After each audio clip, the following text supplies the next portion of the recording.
It's been the soundtrack to our lives. Sounds of freedom, surviving decades of struggles, expressing emotions from pain to sheer joy.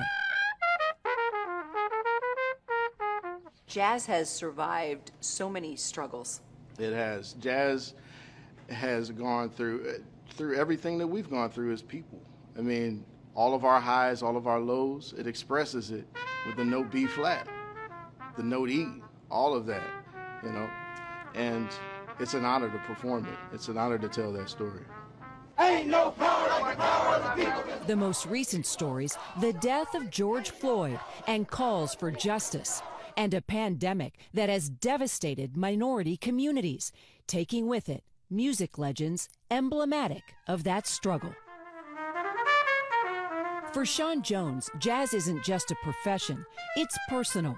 Yes, he tours, but he also teaches. Oh, right?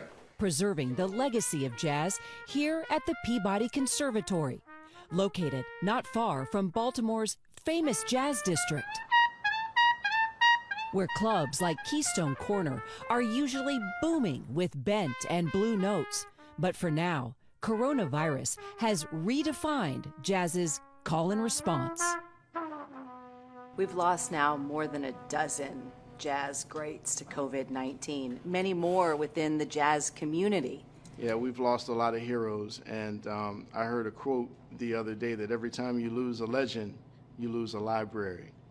Just speaking to those folks, just hearing the stories, what's gone down over the years, hearing their songs, we can never get that back. That's because Sean either knew or shared the stage with every legend lost to coronavirus.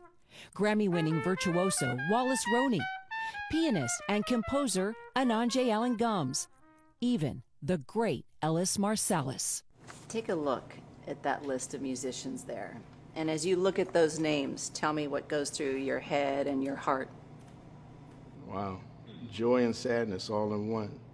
I'm looking at my mentors, I'm looking at my friends, I'm looking at inspiration, I'm seeing stories. I'm seeing Bootsy Barnes in Philadelphia when I was a grad student, and I would go up trying to play Cherokee, and he would tell me how sad I was. I hear Ananje's voice on the phone when I recorded a song called Allison, telling me that I have integrity because I didn't play a solo until the very end. And I see Lee Konitz walking into Dizzy's Club Coca-Cola just to hang out and eat a cheeseburger. And gosh, Ellis Marsalis. I see myself with a group of young musicians in San Francisco after we just left the stage, and him telling us stories about when he struggled in New Orleans trying to play music in the 70s, and now we get a chance to play in this big, beautiful hall. Rich stories that might have never happened. You see, there was another deadly virus that struck the jazz community more than 100 years ago, the 1918 influenza pandemic. It tore through New Orleans, and by some small miracle, there would be a 17-year-old musician who would survive it. His name was Louis Armstrong. What would have happened to jazz if Louis Armstrong died in that pandemic? Wow. What would happen if salt was never part of the equation of food? You wouldn't know food the way that you know it now without that element, without salt. Louis Armstrong is the salt of jazz. He's the foundation. So imagine something that important not existing. Would you have elements of the music? Sure you would, but that spirit wouldn't be there. It'd be a completely different thing. And jazz master Todd Barkan should know. The legendary club owner, jazz curator, and Grammy-winning record producer has seen it all, but never anything like COVID-19 and the impact on these musical masters. They were great teachers and reachers and preachers in our music, and their message is always with us. I mean, we have to live what they imparted to us. We have to live their lesson.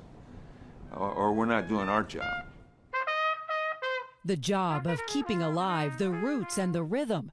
It's more than a passion for Sean Jones. It's a calling. As a musician, it is my duty to tell the story of COVID-19 sonically, to express the pain that folks are feeling right now, to express the tears that are shed, the anger, the loneliness, the depression. Jazz is going to get us through this in the way that it always has. It's going to allow us to be who we are, unapologetically. It's going to allow us to cry. It's going to allow us to talk to our neighbors again, to dance. That's what jazz is going to do. That's what all music is going to do. It's going to help us survive